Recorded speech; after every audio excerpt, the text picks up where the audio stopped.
Welcome, ladies and gentlemen, to Neo Tokyo's Interlinked podcast powered by Shrapnel.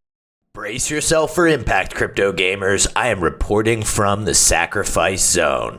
STX 3.2 dates have just been announced, and it's going to be going down from July 25th to July 30th. Make sure to block off your calendars so you don't miss out on those mission rewards. These missions come in two different types, ones that earn you Shrap and ones that earn you weapon skins. These missions could be getting a certain amount of kills with a specific weapon, or extracting with a certain amount of weapon skin fragments or Sigma, and you'll want to complete these missions as the prize pool for 3.2 is 1 million Shrap. And if you just can't get enough Shrap, pick up an operator NFT, as holders are going to get 50% of that million Shrap pool. Huge shout out to our sponsor, Playa3ull Games. They are inspired by gamers and funded by their community. They have a epic game on the Epic Games Store, a third-person shooter called Nexus. Hop on in there and check that out. They're also currently selling nodes, so if you're interested, check that out at their website, playable.games. That is a 3 instead of a B on Playable. Now strap in for the rest of this episode of Interlinked. We are joined today by the Xborg team. We've got Louis and Connor. I'm also co-hosting with the infamous, the notorious, the famous Ben Gothard, who just survived a hurricane. So we're very pleased that he's alive and with us this morning. How we doing, Ben? We're doing wonderful. We're still getting over the hurricane winds. They were about 8,000 miles an hour last night. So we're lucky to be here. But we're excited to talk about crypto gaming and getting to be here alongside the greatest co-host of all time and one of the most awesome panel of guests here. So very excited. Hell yeah. Connor, Louis, how we doing this morning? I'm Good. doing very, very fine. I'm in the hot Dubai at the moment. Came back from Iceland. So it's very cool. Heading into Token 2049. Pretty pumped. Market is not really pumped up, but we are super pumped. And it always seems like the market never likes to pump going into a big event. Seems to be the way that it works. Connor, how you doing this morning? Good. Yeah, great to be here. Good to be back with the Neo Tokyo folks. And very much looking forward to the pod today. Hell yeah. Well, for those who maybe missed the first episode or missed some of the AMAs, might not be familiar with Xborg, let's give a little introduction for both of y'all's, and then we can dive into the project if that works for you guys. Yep. I go ahead. So I started in crypto in 2017.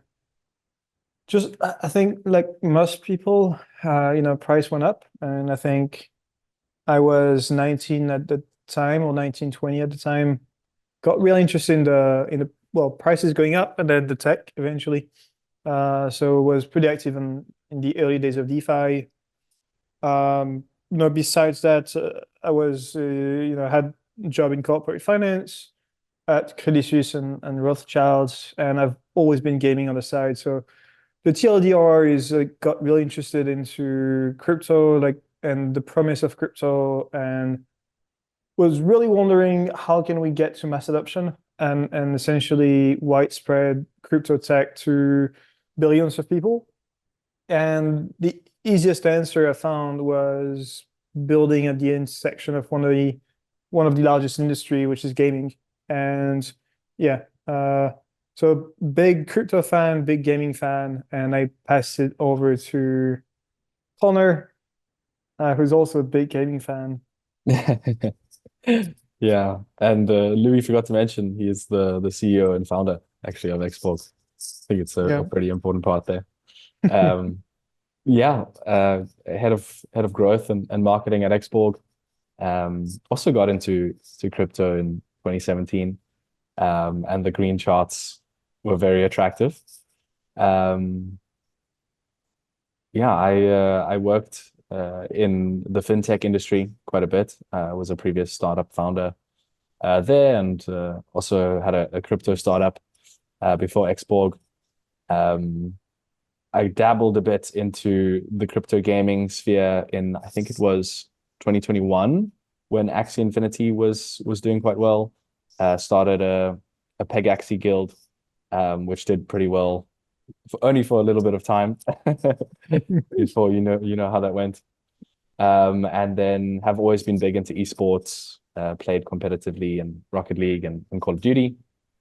And yeah, I've just loved gaming. And so when I saw Web3 and crypto was merging with gaming, I thought, okay, these are my two favorite things. And so I had to get involved. Hell yeah. Axie was my first hit of Web3 crack as well. The second I read that article that I could essentially breed these little Axies and then sell them, I was like, oh, okay, I got to figure this out. And then it was the bridging, the wallets. I'm like, okay, apparently there's alternative chains. I've got to bridge to one. Quick tangent on Web2 gaming. Did you get a chance to play Black Ops 6's open beta? And do you have any thoughts? I No, I didn't haven't. actually. I need to, but I haven't found the time. But I got a bunch of friends tagged me and they wanted to. Yeah, they told me you'll love it, but you also hate it because I need productivity to go up now, and that is not going to help. No, I'll say you're absolutely right because I played maybe like 15 games or something with my little brother, and it's pretty sick. The new like Omni movement that they've adapted, they've like found like a way to make a much more like fun sort of Blops Modern Warfare hybrid. So looks like it's going to be pretty good, and the fans seem to be pretty excited about it, which is rare because usually Yeah, most of my Call of Duty buddies just complain about Call of Duty. yeah, I'm looking forward to playing Deadlock. I think that's one of the sort of, I think, new cool kid of Valve, and I'm really looking forward to this one. But yeah, well, I guess we'll talk more about Web2 gaming after. Yeah, of course. To swing back to Xborg, could you give like a rundown for people who might not be familiar with it? Yeah, so we're building like um, a gaming CV for players. In your traditional life, you have your CV that records your experiences, professional experiences, but also what you like to do, your hobbies and stuff. And we essentially apply this, but to the gaming world. And what this means is we aggregate your gaming data. That's particularly important, mostly because of where gaming is headed, but also where the web is headed. What I mean by this is you have the emergence of AI and like AI agents and LLMs. And as we move forward, data is going to be the most important currency of virtually any technology because the power of LLMs is being sort of nurtured by data, and so we're building this large data layer. So Xborg is really like this large database of credentials. The cool thing about Xborg, because you can have lots of, I mean, virtually anyone can build an identity system, is distribution. And distribution matters to a ton of gaming companies, and that's arguably the most important thing that you can ever strive towards as a gaming company is to nail the distribution. And so far, we've been quite successful at delivering this protocol and identity system to the world's best esports teams. We've announced our integration with Team Liquid. So they're building like an app on top of our infrastructure. We actually went live on a private beta. That went extremely well, and we actually have a product release today, and the public launch is next Tuesday. So really exciting times. We've partnered with two other tier one esports teams, and they're really like using this identity system with their fans.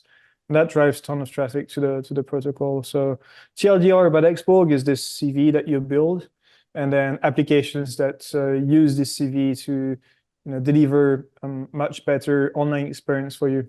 Now, when you're thinking about the distribution being one of the most important things for games, why is it not product? Because oftentimes, if a product is quality enough, the distribution kind of handles itself through word of mouth or other referral mechanisms or product-led growth, whatever you want to call it.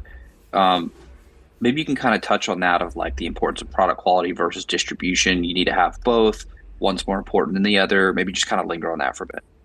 Well, esports as an industry is specifically, well, one, a very small industry. And what this means is reputation matters a ton. So like for example, we just signed a new team, and every time we sign a new team, they tell us at the end of a contract signature, we've asked NIP, Team BDS, Team Liquid on how was the relationship with you. Mostly because esports as a vertical is a super small industry, so everyone knows each other. So, and penetrating this market is super tough. And you can come with the best products. It does not really matter because you need the right network and you need the right contacts to get into that industry. Just because of how early the industry is today.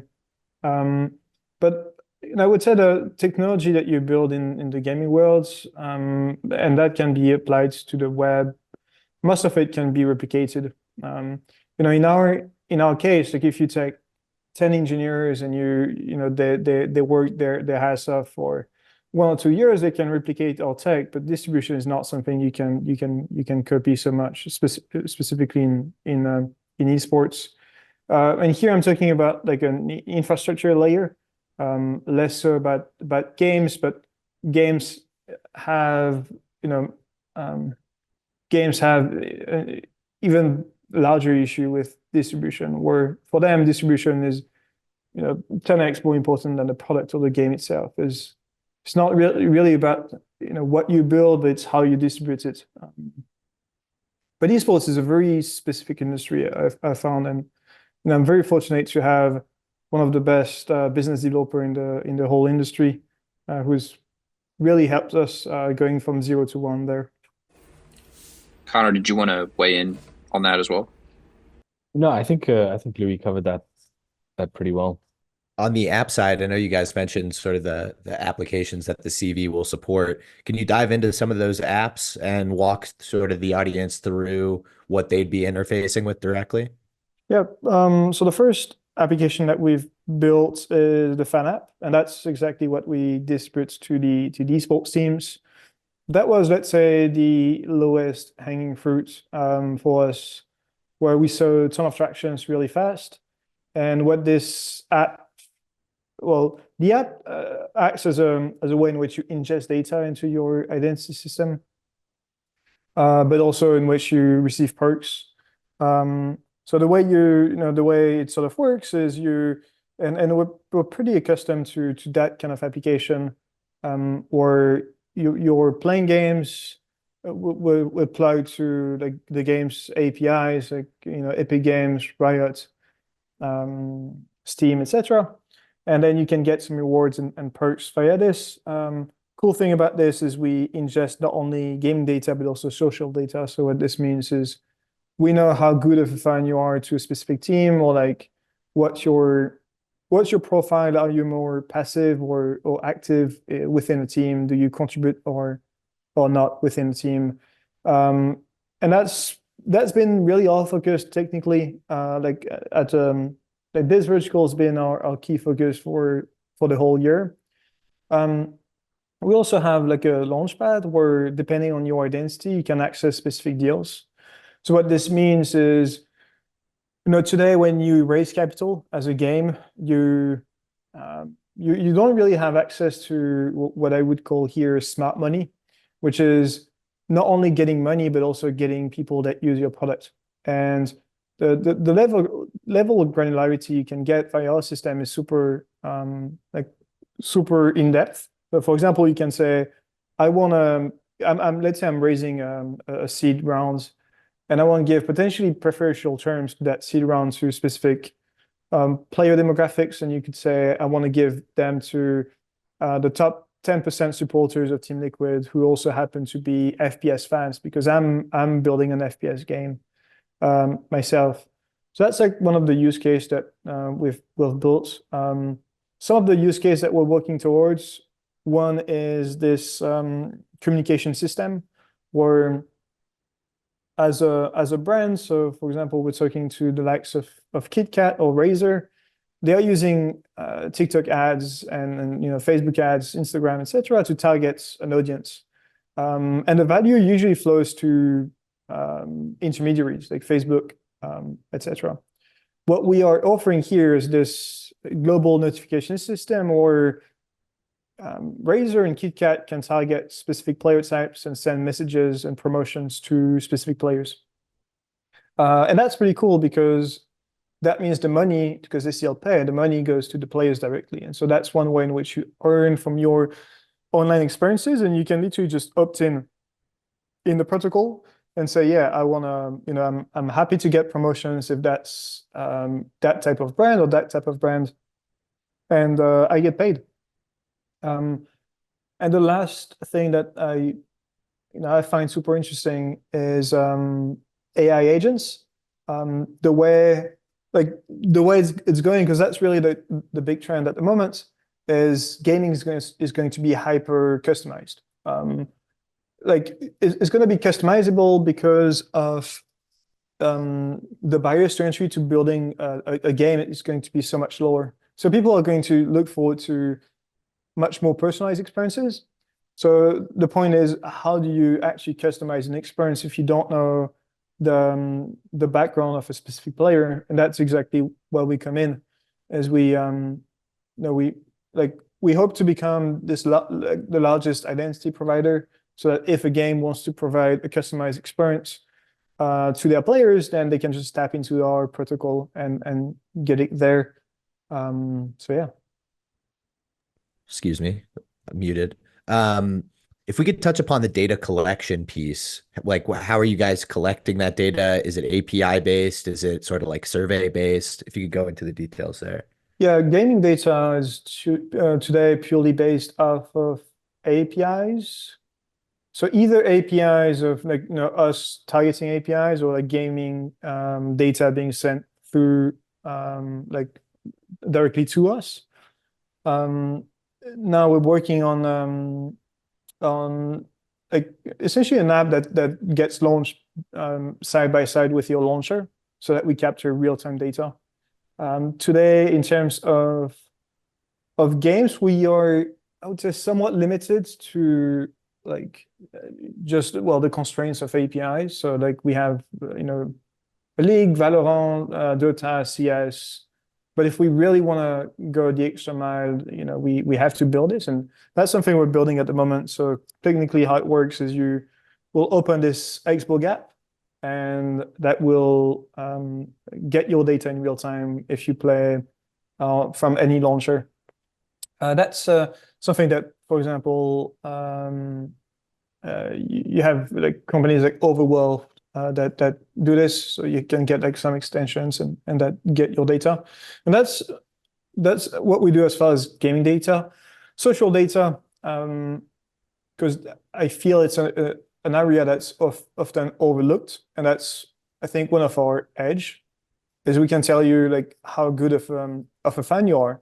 Not say good, but are you contributing or not? So how much money do you have? Because when you connect your wallet, we can do further profiling, and for that we're connected to the usual suspects like Twitch, Twitter, YouTube, and then you can do surveys. Then you can go into very granular stuff with polls and surveys on the apps. On the marketing side, I know you guys do a ton, which should be evident to any audience member who's been listening so far. Connor, on the business development side and sort of marketing side, how do you package all the things that you do and then make that in an understandable format to people who might be interested in joining the platform, or people that you're targeting? That's a great question. And it's a tricky one because we're doing quite a lot at Xborg, and it's quite a complex topic for non-crypto native people to understand. And so what we do most of the time is we segment content or campaigns based on who we're targeting. And so, for example, we recently had our XPG token launch, Obviously, the goal of that campaign was to generate awareness about the token, about Xborg as a Web3 project, and why should people be interested in potentially coming on board as a holder, etc. So, that was very Web3 focused. We used Web3 KOLs that obviously came on board through our KOL round, and narratives that are that crypto native people would understand. We did a pretty alternative marketing campaign there. I don't know if you saw our announcement video, did pretty well, but it was like, fuck VCs, fuck centralized exchanges, etc. Players, will build the future of gaming. And then on the other hand, we build fan apps with some of the biggest esports teams in the world. We won't use that kind of approach when trying to get users on those apps, and really supporting whatever, it's interesting because when you're working with brands like Team Liquid, obviously quite a big company, really strong brand, really strong fan base. We're more so supporting what they need day to day, and coming in and perhaps advising on the Web3 side. But they have like a pretty big roadmap of how they want to do their marketing campaigns, and we just come on the side and kind of support them. But we'd definitely target more so the Web3 gaming player side or aspect of our audience there, instead of the investor side with the token. Yeah, and then I'd love to get a little bit of compare and contrast between, how easy is it to package the message to the gamers, but also you guys have the businesses that are also y'all's customers. So is it easier to explain the value to the businesses, still like having to onboard them onto all the different features? If you could touch upon sort of that differentiation between the two. I think it is quite easy on the business side. When speaking to these esports teams, there are some pain points in the esports industry that we are aiming to solve. And I think, our fan apps are really tailored to solve these kind of problems. And these problems are very much known to the teams already. And so when you combine that with our current reputation in the space as being, one of the biggest esports tech providers, these conversations are going pretty smoothly. Whereas on the user side, it's more so, Team Liquid already has Team Liquid fans. So it's all about, okay, how can we make this as exciting as possible? Can we get some really cool creators involved from, their Valorant team or their Rocket League team, etc. And a really cool prize pool together, and make it really exciting for them. And on the esports side, were there any big lessons learned from sort of traditional Web2 esports? It obviously came onto the scene, it exploded, had all this accelerated growth. People were investing in it. Like they're like, this Call of Duty teams could be worth more than the NFL, or at least an NFL team. Could you guys kind of touch upon any of the lessons that you guys learned from that sort of extreme rise in Web3 sport, or in esports and Web2? Yeah, well, it's interesting. It feels like 2020, 2021, or everyone is throwing cash at esports teams. I think mostly because you had like excess capital, and so people were really trying to allocate on alternative investments, and esports was one, crypto was one. So I do think there is somewhat of a correlation between like crypto prices and esports prices. Well, yeah, fundamentally what we've learned is that there are still many flaws in the esports industry. A lot of the teams that we speak with are struggling financially, or are at the moment pretty much all looking to raise capital, or to like I would say at least half of them are like open to capital raising discussion. That I think was one of the key learnings we have from like the esports teams is it's like, well, the esports industry is, it is still very much a very fragile industry. And to some degree, that's also why I think crypto and esports are very, well, have a very bright future, because when you're on the, not the verge of collapse, but when you have to do everything you can to survive, you're more inclined to do things that are a bit exotic. And so what this means is, esports teams are a bit more inclined to do partnerships with crypto companies, mostly because they need money and crypto has money. Now you have some limitations to that, also because publishers are not on the same side. So you have some conflicts of interest where if you want to partner with a big crypto brand, you usually have to ask the publisher if that's fine. But I guess the big learning was it was super early for the esports industry. They kind of got burnt, and now they are trying to reassess business models. You had some big acquisitions like FaZe and GameSquare. So I guess that's my take. Connor, if you have a specific view on this. Not really. I think the interesting thing about esports is that it's such a new kind of industry that was exploding in 2021. And I mean, I remember obviously Nick, pretty big COD fans. Remember, the franchises were going, the spots were going for like $15 million a pop. And everyone was kind of just thinking, okay, this is going to be the next big, huge thing, and it's all going to happen at once. But there's some really, tough pain points that, it definitely will take a bit longer to solve and figure those out.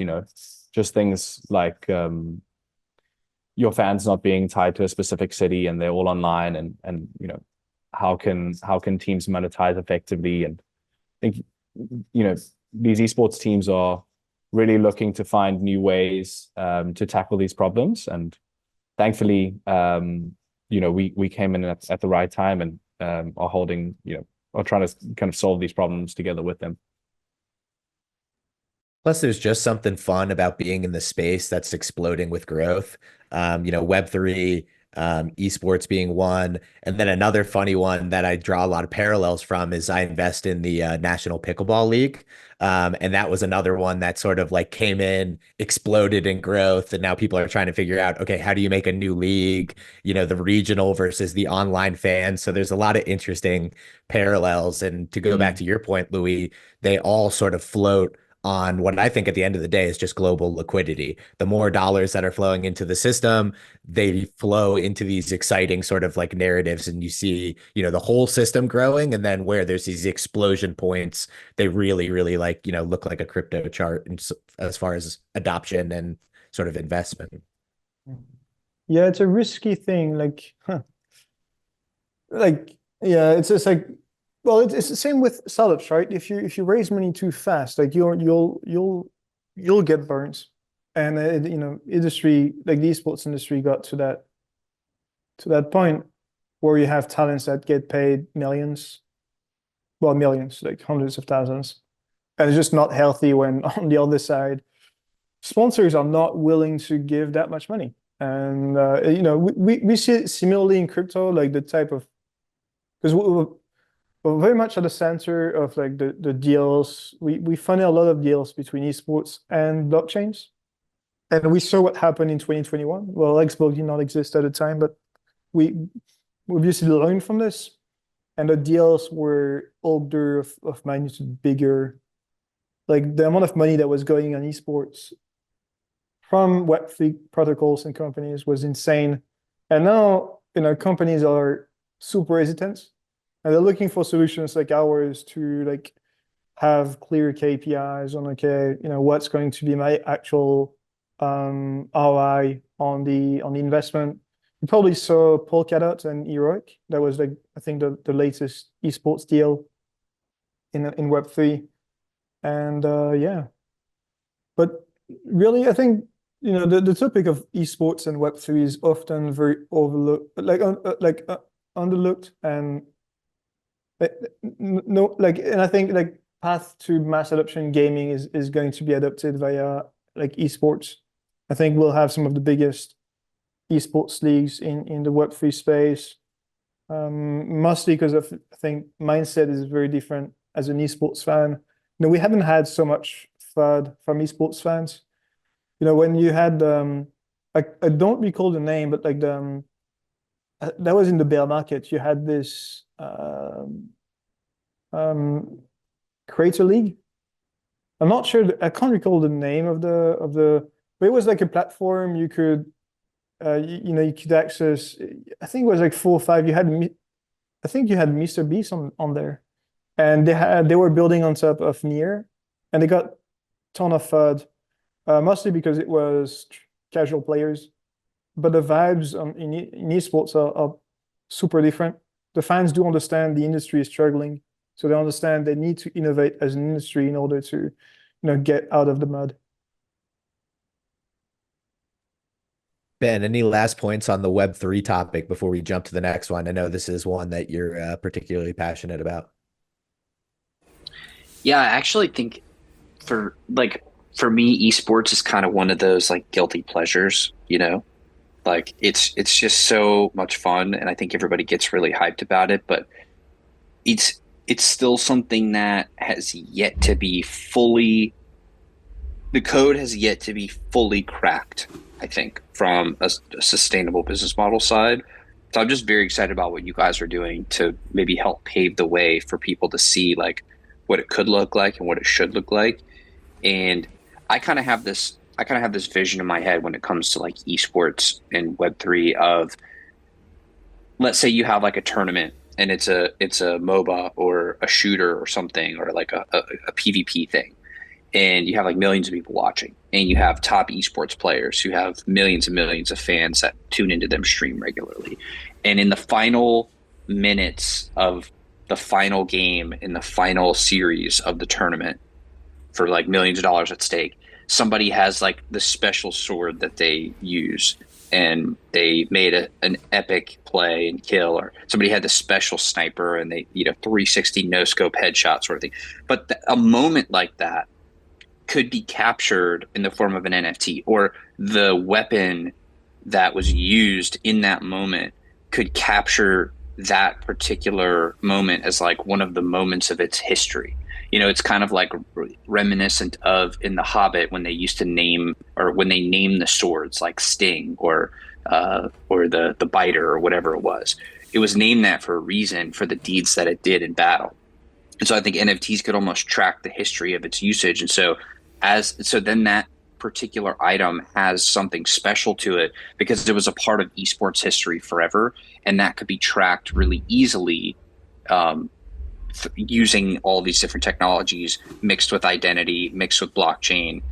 To me, something like that, that's so cool. You know, like 100 years from now, that sniper would have then maybe passed hands from the greatest sniper of the 2020s generation to the greatest sniper of the 2040s and 2060s and whatever it was. And it's like building this history of gaming through these different technologies. And the inner nerd in me just becomes unbelievably excited and happy about it. Even though I don't particularly know how all of that may play out, something of that nature to me is like, could be this in its glory. Yeah, well, no, I'm not sure where I want to go there, but like super, to me, like you need to be, you know, if you want to be bullish Web3 esports, you want to be bullish Web3 gaming. And I'm a firm believer that 10, 20 years from now, some of the biggest economies will be in-game. And, you know, the ones that will control the economy will be, well, communities. And communities will want to be led with the one that have an edge on the game. Potentially, the folks that will have edge will be AI agents and bots. But it's very likely it's going to be like esports players. So I think esports will have this golden era once you have big in-game economies. We're not there yet, but I know it's going to come in the next like 10, 20 years, and that's to me one of the most bullish scenario for esports is they will become superstars of those new economies. Like the top players, if you join a guild or if you join like a community, as I think we will eventually play a lot more games and we'll be in sort of alternate universe. Yeah, esports is going to be so big. But then we come back to sort of how and why we get there is we come back to like why are Web3 companies the ones that sponsor the most esports teams is we come back to money is crypto is where money is, and also esports is where money lacks. And so for example, when you think about we'll probably have a token in the next 5-10 years that will be within a game that's going to be worth tens of billions of dollars, and they will be able to host some of the biggest tournaments. And surely esports players and esports teams will be the first interested in Web3 titles the day you have some of the biggest tournaments. And I'm sure looking back, we'll have tournaments that will be orders of magnitude larger than Web2 tournaments, and that's going to be truly exciting. Yeah, plus your comment on like AI bots leads me to an interesting like thought that web or esports will probably fracture between esports teams where you're watching humans play and esports teams where you're watching the top tier AI bots fight it out. You can imagine like a fighting game where you're just constantly tweaking your AI bot to be Yeah. superior, and you throw two AI bots in a ring and everyone goes in and bets on Mm. which AI bot's going to win, like battle Yeah, bots essentially. I think it's well, my conviction is, and that's, I mean, to some degree, that's also why we're building Xborg is like, how do you make sure who's playing is actually an actual user over a bot, and that's with our system we collect like social data, so we know we don't like KYC within our protocol, but it could come one day so that you can actually stay within the realm of, I guess, reality. But yeah, I do agree. But and that's why I'm bullish on esports is within gaming is I think in this world of AI, like, is it really cool to watch like bots fighting? I think if you're nerdy and you're interested about the in-game mechanics, that's cool. I think it's gonna be a training ground for like the best players. But I do think esports and like watching humans play is going to be really interesting. Like just like you have tons of kids today that just watch a lot of streamers watch is they would never watch bots play. You watch someone because there are feelings behind it, not just for the pure gameplay. Yeah, definitely a good point. It'll be interesting to see how much of a personality those bots end up having at one day. The first sort of there you're already seeing these digital influencers that are bots. Obviously, they're pretty primitive, but you got to imagine that's going to be a spot that has resource dollars poured into it for better or worse. So it'll be interesting to see how it develops.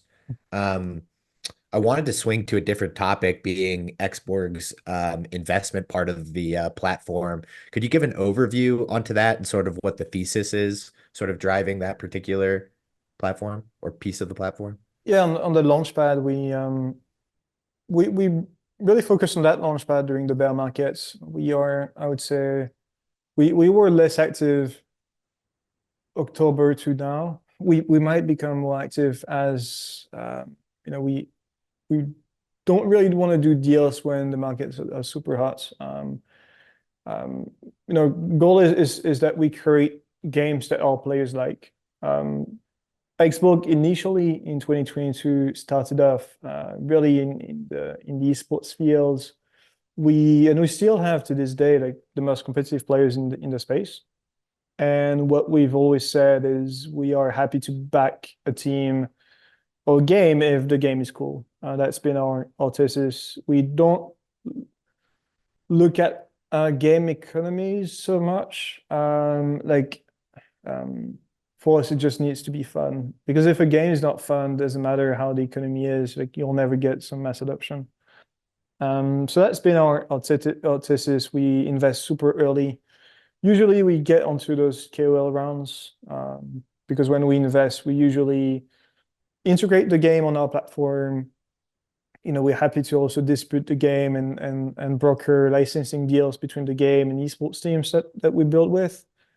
But it's really we just do games. We're not really fans of protocols.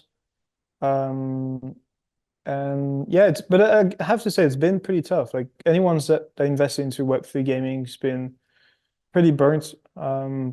We can talk about why, and there are many reasons why, but yeah, it's been pretty tough. So like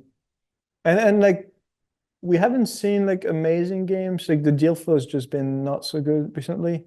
Like the games we've seen on our deck just haven't been. It kind of seems like we are in this Web3 gaming bear market at the moment. Could you dive into like some of the red flags that when these games are coming looking for funding are sort of like turning you off to them? Well, one is just looking at the game and is the game fun or not?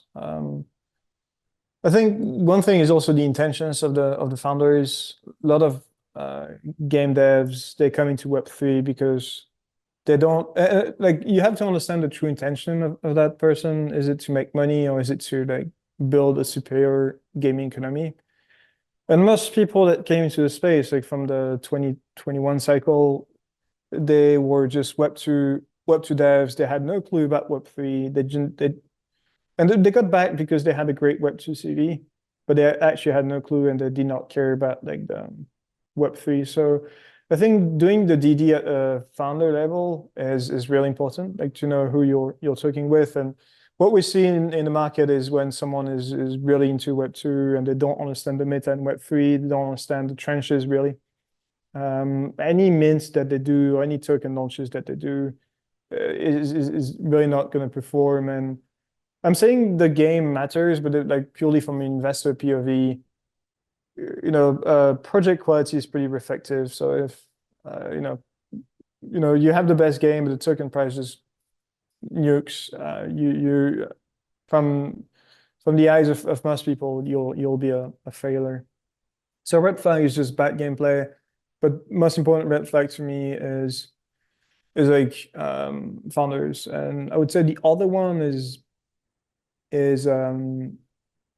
dual tokens or like 3 tokens within an economy. That really never works so much. We've yet to see one token performing really well, like have a very interesting in-game mechanics. So let alone 2 tokens, it probably means you don't really know how things will go. And to us, that's a big red flag. And then yeah, valuations are a red flag at the end of the day. Back in March, we had crazy valuations on games, and you also had the big time or peak sales that were trading pretty high, and so prices just got inflated so much. But at the end of the day, is a game really worth like 100 million or 200 million, which was pretty common practice to see? Not really, especially when they have no metrics to show for it.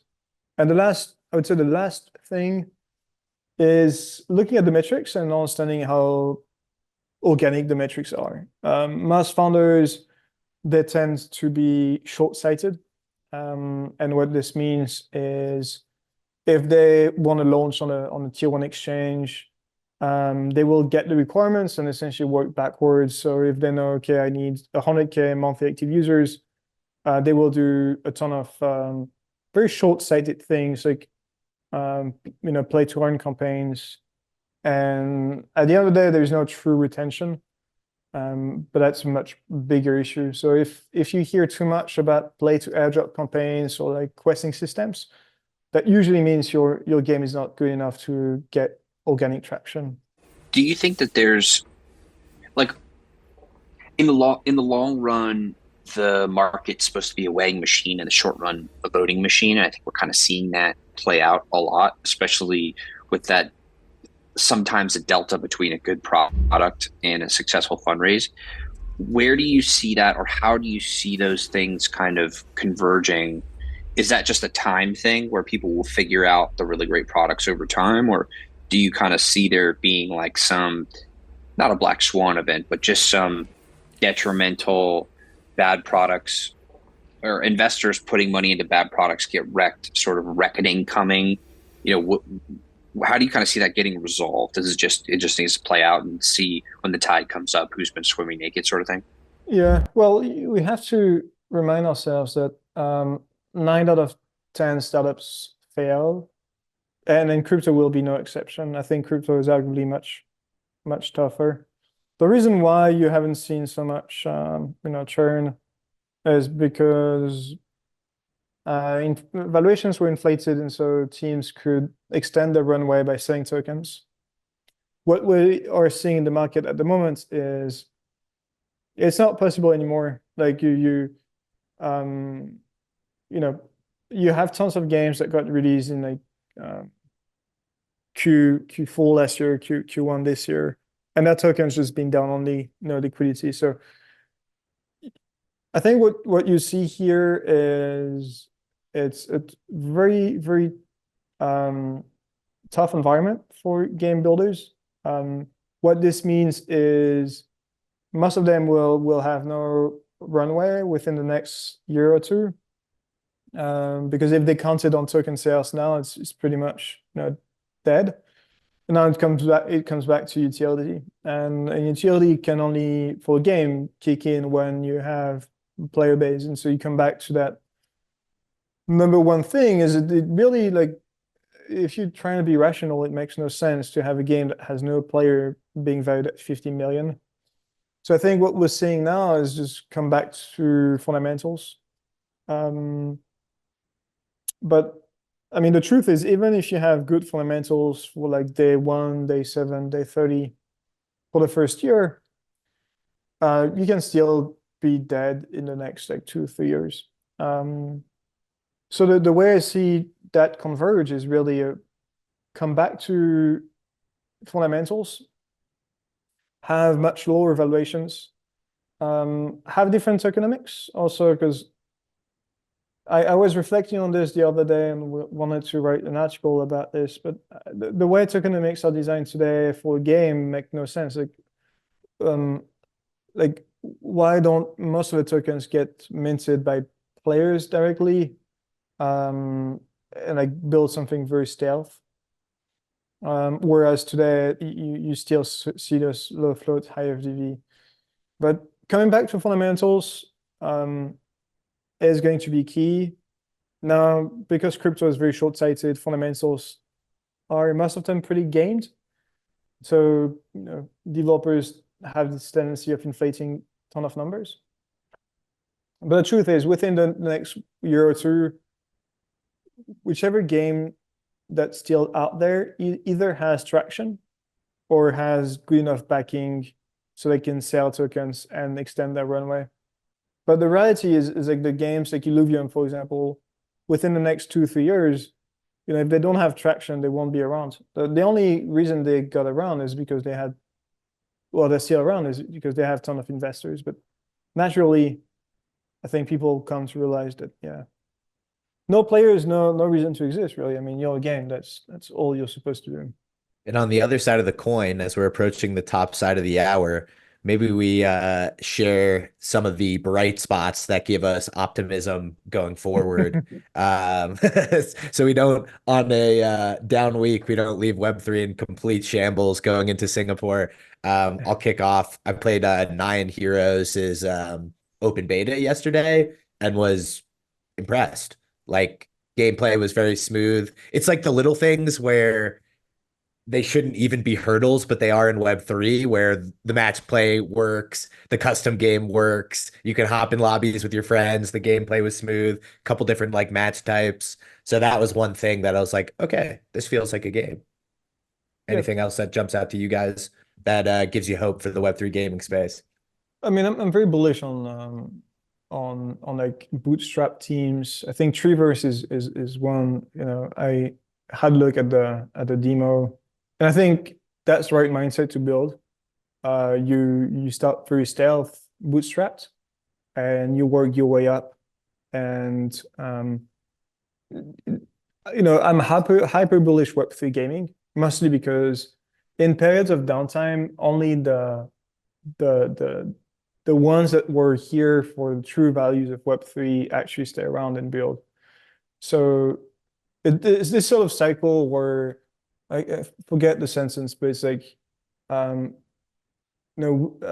great times create weak people, and like weak people creates like tough times, and tough times create strong people, and that sort of cycle where that's exactly where we are today. Is like you're in the tough times, and the ones that come on top are going to be the ones that know how to build a great game, will get great usage, and that will clean the whole ecosystem. So super, super bullish on this. And compared to, like Pickaxie and like, Pickaxie was the #1 hype game at the time. And coming back to where we are now, like, a ton of new games. So we're making incredible step in the right direction.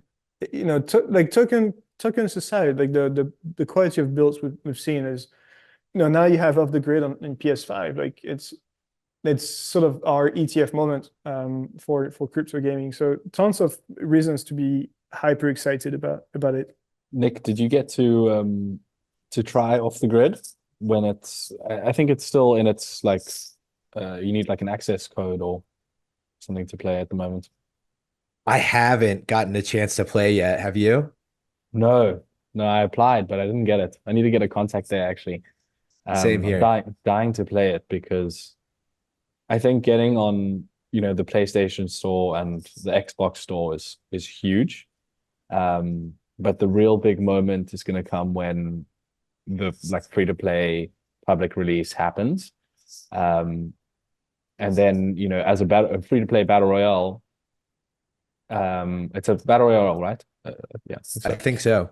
Yeah, you have like your first shot is your kind of like only shot with the mainstream.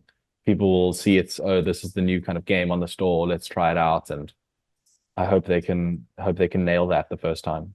Mm-hmm. Yeah, and then people will come back to fundamentals. Like again, like I think, yeah, like people will see, okay, like I think you're building on top of Avalanche, right? So it's like they will see, okay, like what's traction that this is getting, and like how much money is getting funneled into that economy. And yeah, super, super, super excited about this. Yeah, success from good actors will drive people to emulate for sure, which, should be that sort of critical momentum where really good stuff starts happening. Gentlemen, we are coming up right on the top of the hour. Any sort of closing thoughts from you two before we wrap? Yeah, no, when market is down, like everyone sort of starts to lose faith, and like Web3 gaming's been the sector that underperformed, but it's very important to know why we are interested in that space. Is the premise of mass adoption of crypto. Crypto gaming has the best shot at mass adoption of crypto, and that certainly means that crypto gaming is going to be the biggest sector of all. So it will take some time for us to find our ground, but we'll have the biggest rise of all time, and for that, I'm super stoked. So I think I was pretty bearish, like in like middle of the podcast or so, but like I'm hyper bullish Web3 gaming, and we've built in the bear markets. We can take another bear market or two, and we'll be completely fine. And remember that the best esports teams are coming to Web3 with us. So get excited for this. Hell yeah. Connor, any closing thoughts before we wrap? That got me hyped, man. Always good to see Louis bullish. Yeah, very much excited for the future. And thank you so much for having us on again. It's been fantastic to chat to you guys. Oh, always enjoy having the Xborg team on. Ben, any closing thoughts from you before we wrap? he might have been killed by the hurricane. So rest in peace, Ben. We love you, buddy. Hopefully you're not swimming out in the street. But guys, really appreciate both of you guys coming on. As I said, always love chatting with the Xborg team. To the audience, thank you guys for tuning in. I know you guys have that big release, which will be happening today if you're watching on the premiere day. So go and hop on Xborg's Twitter and get caught up on all they're doing there. And this has been Neo Tokyo Interlinked, and we'll be back next week with another episode. Take care, y'all.